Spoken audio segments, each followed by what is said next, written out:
Hello guys and welcome back to my YouTube channel. This is my first FAQ, so bear with me. Before we start, don't forget to subscribe to my YouTube channel. If you want to have all the news and stay updated, just subscribe. Also my mailing list and join me at Juca Nery on Facebook for a lot of free content, great stuff, great community. So thanks and let's begin.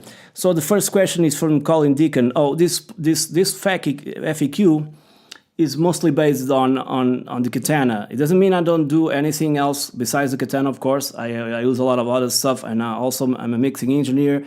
So if you guys want to see your questions answered, just leave me a comment below and I'll answer in this next FAQ, whatever, all right? So let's start with Colin Deacon from Juca Nery. How to develop a killer vibrato, as I really struggle. Well, the vibrato is one of those things you have to really take time with it, because it's one of the most difficult techniques to master on the guitar. Unlike tapping and go really fast with your pick, vibrato is one of those things that really tells you how mature you are on the guitar. And one tip I can give you is a lot of guys that I see doing vibrato with the bands all together is that they do tend to move around with their hands a lot and leave the guitar untouched, like if they are separate. So the best thing I can tell you is you have to vibrato and play the band or the vibrato the guitar, and also make sure the guitar is like part of your body. You know, it's like you and the guitar are just one, and you're also vibrating with the vibrato, if that makes sense. And that's the best way to develop the technique. And that's the only tip I can give you for now. So let's go to the next question, which is from Chris Aiden. Hi mate, how are you doing? So what is the best genre to start learning? How to identify keynotes of a song? What are the top 3 scales you should first learn? Which is best for beginner players, rhythm or lead? So it's a lot of questions. Let's try to answer a few of them. There's no best genre to start playing. I started playing on an acoustic guitar. I started playing a long time ago. We didn't have YouTube or internet at all, so I would just go by ear and try to figure out the chords. So I played a lot of Scorpions and Eric Clapton, Gary Moore, but just the chords, right, that were underneath the solos. And so basically I was trying to learn songs by ear once I figured out how to tune the guitar.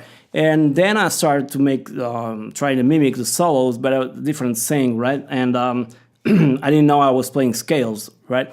So there's really no best genre to start learning. You can start learning metal, you can start learning blues. It doesn't matter really. So how to identify key notes of a song? Well, if the song you're given has nothing that tells you what key note you are in, my technique is I grab a string. I usually grab the IE string and start feeling around and see what notes fit, okay? And this is important to know at least the pentatonic scale in all its positions, all its patterns, 1st, 2nd, 3rd, 4th, 5th, and then the octave, which is the 6th position. If you know them in all keys, what you can do is just grab one string and one note.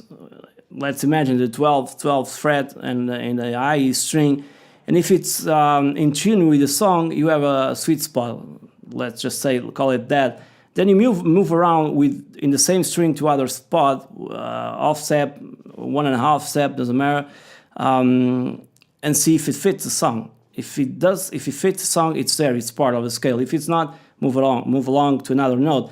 And then you do the same thing in one little space of the guitar where you find that sweet note that it's in tune, and do this with the other strings. Go up to the B string, and then the G, the D, the A, and the E. And when you see all the notes that you found, probably you're playing a pattern of the pentatonic scale, if not the first one that everybody knows. So that's how I started identifying the notes, and it's been working for me. And even nowadays, when there's something that I really don't know what's the key, I start going to every string and find what fits. So that's my answer for you.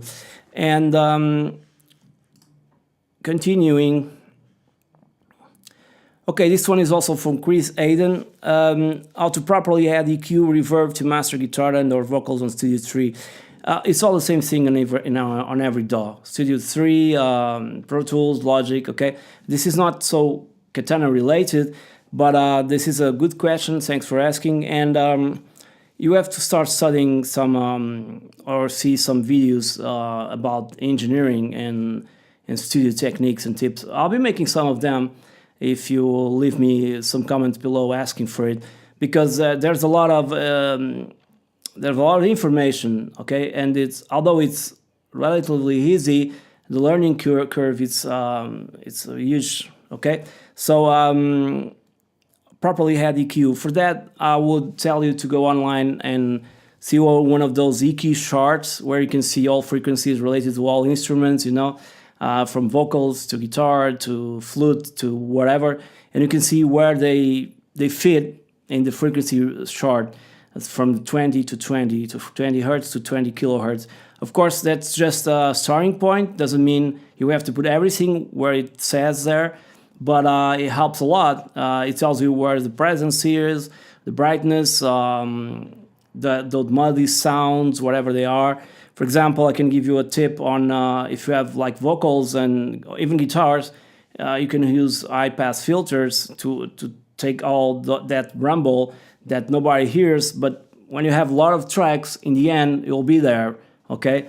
And you have to leave space for the kick bass and for the bass, for the kick and for the bass, right? Because they're already competing with each other, and there's techniques where you can that you can apply to them, like side chaining. I don't know if you have heard about that, but it's like sending a signal from the kick to the bass and telling the bass to shut up a little bit when the kick comes in. Okay, that's one of the techniques I can cover in other videos. Thanks for asking.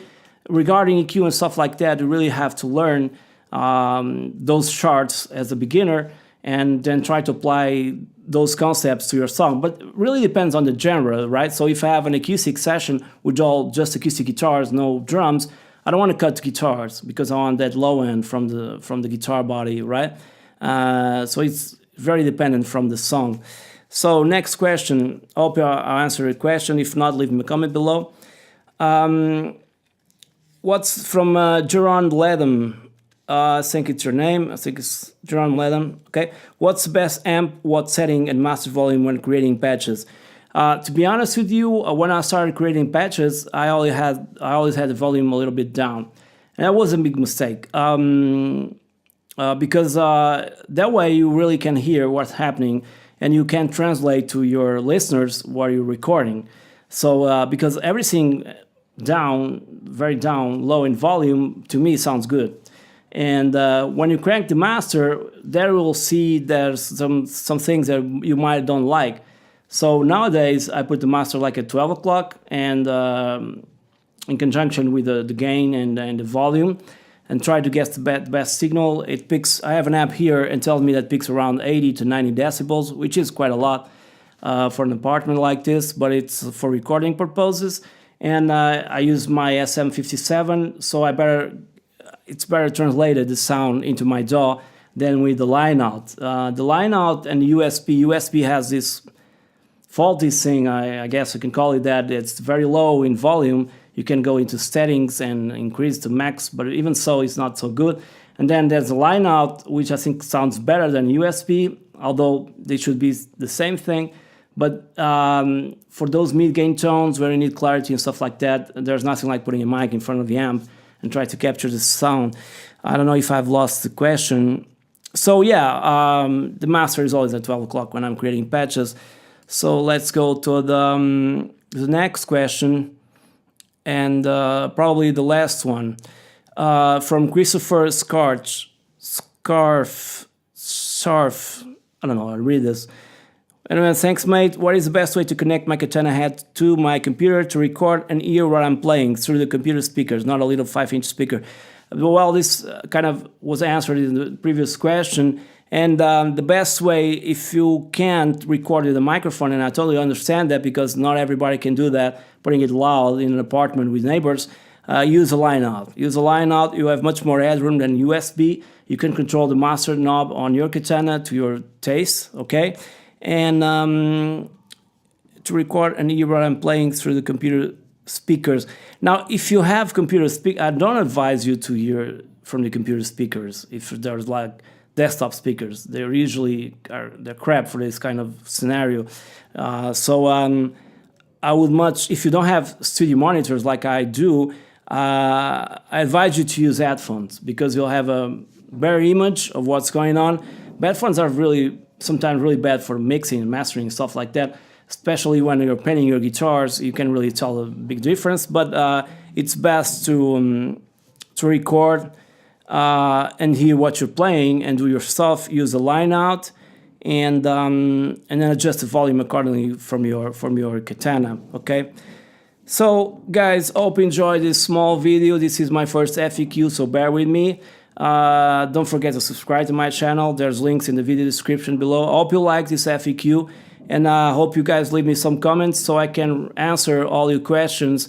Not only Boss Katana related, but everything for amp sims, studio gear, how to get your studio on a low budget. You know, what's the best stuff to buy to have in your studio, and anything audio related you can ask me, and I'll answer it in my next FAQ if you have enough questions. So hope you guys like it. See you soon. Cheers.